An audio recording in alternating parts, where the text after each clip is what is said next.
Our breaking news, high-level advisors close to then-presidential nominee Donald Trump were in frequent communication during the campaign with Russians known to U.S. intelligence. That is according to multiple current and former intelligence, law enforcement, and administration officials. President-elect Trump and then-President Barack Obama were both briefed on the details. It's according to U.S. officials familiar with this matter. I want to bring in now Fareed Zakaria, host of Fareed Zakaria GPS right here on CNN. Again, we've learned this from high-level advisors that both the president-elect and the then-president Barack Obama were briefed on this. Does this in any way raise pressure on this administration to reveal its contacts with Russia, or why he appears to be so soft on Russia? It raises the pressure to kind of help us understand the story, because in a sense the pieces of this puzzle seem to keep fitting in one direction, pointing in one direction, right? You have, let's go back to the campaign. During the campaign, Donald Trump, otherwise seeming to be a hardline Republican on foreign policy, accusing the world of, of always getting the better of the United States, accusing our allies of outfoxing us, accusing the Chinese of raping us, accusing every country is bad except Russia. And he has only nice things to say about Russia and how he wants to get on. Then we have the puzzle where people allege business ties with Russia and he won't reveal and release his taxes. So you're wondering what's that? We know Donald Trump doesn't pay much in taxes. That's already known. We know he doesn't give much money to charity. So those would not be revelations. What's going on there? His campaign chairman, Paul Manafort, works for the pro-Russian puppet Ukrainian president. That guy is now in exile in Russia. So we know leaks come out of Ukraine that say Manafort was given cash money by essentially the Russian intelligence service. Then we start to learn that Flynn, makes these 5 phone calls to the Russian ambassador to talk to him about the sanctions the Obama administration's put on. Now today we learn, the story you're just telling us. But which they denied, the first part of it about Flynn, which they denied at first, right? They denied, right. And it was, the media trying to take him down. Right. And all of a sudden it turns out to be true, right. And he resigns. And to me, the most interesting piece of that is he called the Russian ambassador 5 times. The chance that Mike Flynn would be freelancing, would be doing this without some communication with the president-elect seems to me highly unlikely in that circumstance. So all these pieces now seem to point in one direction, that Donald Trump, for some reason, took a very soft line on Russia and maintained that consistently during the campaign, and there does seem to have been some kind of contact between his campaign and the Russian. So I will ask you the question that people ask me in diners and in the drive-through and on the airplane and the airport. What does Russia have on Donald Trump and the administration? People think there must be something for him to have the reaction that he has with Russia. What do they have? Isn't that the question? Yeah, and I've always thought that the real puzzle to start with is, why is Donald Trump so soft on Russia? He's tough on everybody else, right? And so... Does he owe them money? Well, who knows? His tax returns will reveal that? Well, it's interesting that he won't release his tax returns, right? Why would he not? People said, well, it's because he doesn't pay taxes. That already leaked. Yeah. We know he doesn't pay taxes. It would prove that he doesn't give much in charitable donations. We know that. The Washington Post reporter went to every charity he claimed to have given money to. No, no, no, no, no. So we know there's nothing there. What's left? So the line that comes from the administration, which I'm not sure is true or not, but it sounds like a talking point to me, or a diversion, correct me if I'm wrong, or a pivot, is to say that a better relationship with Russia would be better for the United States.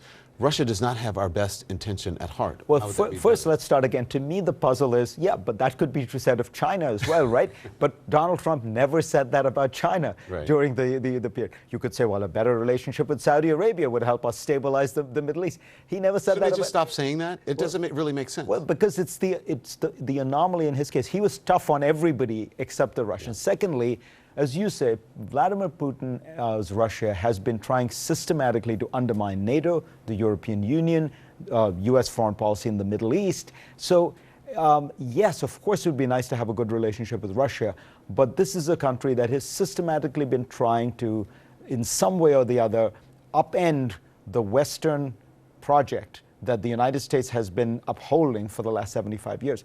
So you don't want to be on their side on that divide. Yeah.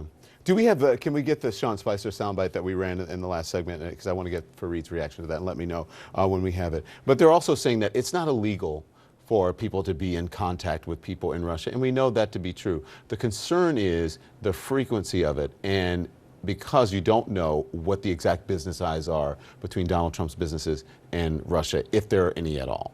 It strikes me that this is more a political story than a legal one. The Logan Act is never invoked and shouldn't be, as far as I can tell. But the Logan Act was never invoked because people, most administrations abided by the one president at a time. You didn't have people working on behalf of the U.S. government when they weren't authorized and they weren't actually in the position yet? Most of the time. There are cases where in '68 people allege that the Nixon campaign was involved in communicating to, during the Vietnam War to the other side. But it was a sort of scandalous allegation at the time. Yeah, in general, that's been true. But I mean, the crux of the issue is if they had been communicating to Great Britain and saying, we look forward to having good relations with London over the next 4 years, nobody would care. Right. The point here is that they were communicating with a government that has been trying systematically to undermine American foreign policy for the last 4 years at least. All right, so this is Sean Spicer's response today. Back in January, the president said that nobody in his campaign had been in touch with the Russians. Now, today, can you still say definitively that nobody on the Trump campaign, not even General Flynn, had any contact with the Russians before the election? My understanding is that what General Flynn has now expressed is that during the transition period, well, we were very clear that during the transition period, he did speak with the ambassador. I'm talking about during the campaign. I don't have any. There's nothing that would conclude me that anything different has changed with respect to that time period. Okay, so you weren't in the press briefing, but if you were in that briefing, how would you respond? What's your response now to that? What would you say to Sean Spicer? Well, given what we now know on the basis of this new reporting, it seems difficult to square that with these new reports. And what I'd wonder about is, for example, Paul Manafort, who was chairman of the campaign, who we now know, at least in the New York Times reporting, was one of the people who does seem to have had some contact. Now, he says, who knows who are Russian intelligence officials? Well, the only thing one can say is if you're working for Viktor Yanukovych, who was the Ukrainian president, installed by the Russians, controlled by the Russians, to the degree that when he was deposed in Ukraine, he ran away to Russia and sought protection by the Russians, and his fortune is being protected by the Russian government. It strikes me you were kind of working for the Russians, It is surprising to Republicans, at least. There are very few who will say it on the air, like Ana Navarro, but they will say it behind the scenes. If this were a Democrat in office, and they had this sort of relationship with Russia and this many questions raised, all hell would be breaking loose from the Republican side about what do you do about this? We should hold investigations. Oh, this would be called treason, if that were happen. Think about Benghazi, where if you think about the rhetoric and the language that was used about Benghazi, and you compare that to which was a case of basically a mistake or negligence, or things like that, as opposed to here, intentional. Right here, what appears to be an intentional communication with the Russian government, Russian intelligence services. But look, all as I said, the pieces of the puzzle all seem to be pointing in one direction.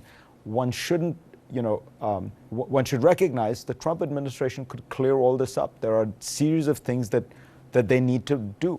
Release Trump's tax returns, explain whether or not there were communications, what were the nature of these communications. Be more transparent about his business, or Right. either divest completely from his business instead of still having it as a family-run operation. Right. I mean, I think that the questions people have about Trump's Russia policy, Trump's connections to Russia, and particularly the financial issues, could potentially be cleared up if there were less stonewalling from the White House. Fareed Zakaria, thank you so much. Always a pleasure.